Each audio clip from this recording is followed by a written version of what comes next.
Chapter 12.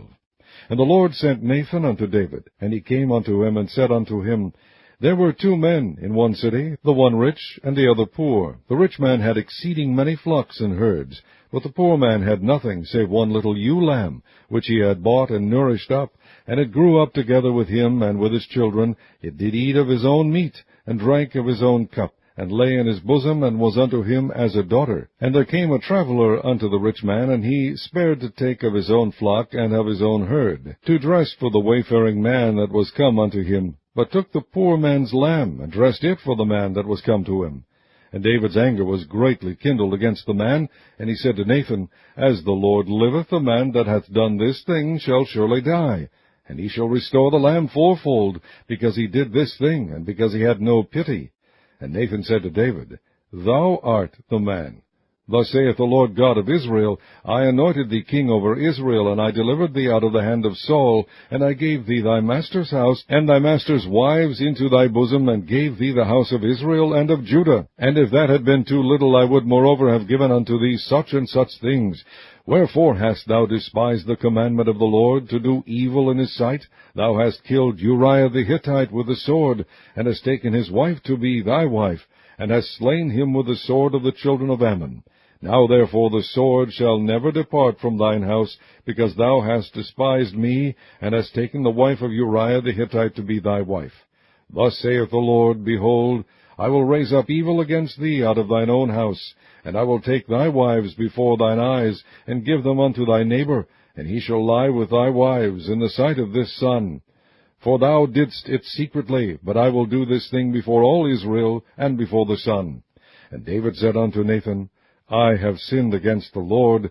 And Nathan said unto David, The Lord also hath put away thy sin, thou shalt not die. Howbeit, because by this deed thou hast given great occasion to the enemies of the Lord to blaspheme, the child also that is born unto thee shall surely die.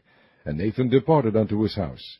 And the Lord struck the child that Uriah's wife bare unto David, and it was very sick.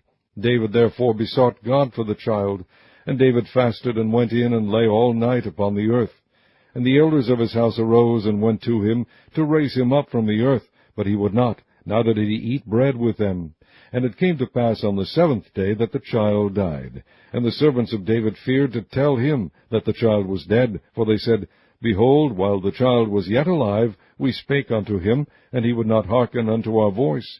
How will he then vex himself if we tell him that the child is dead? But when David saw that his servants whispered, David perceived that the child was dead. Therefore David said unto his servants, Is the child dead? And they said, He is dead. Then David arose from the earth, and washed, and anointed himself, and changed his apparel, and came into the house of the Lord, and worshipped. Then he came to his own house, and when he required, they set bread before him, and he did eat. Then said his servants unto him, What thing is this that thou hast done? Thou didst fast and weep for the child while it was alive, but when the child was dead, thou didst rise and eat bread. And he said, While the child was yet alive, I fasted and wept. For I said, Who can tell whether God will be gracious to me, that the child may live? But now he is dead. Wherefore should I fast?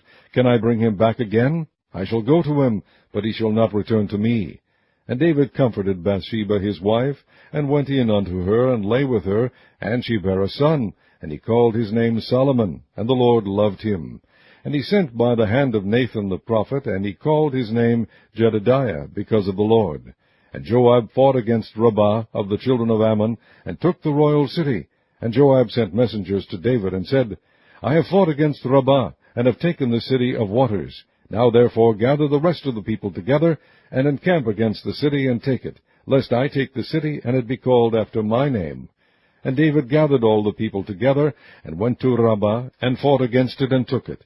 And he took their king's crown from off his head, the weight whereof was a talent of gold with the precious stones, and it was set on David's head. And he brought forth the spoil of the city in great abundance.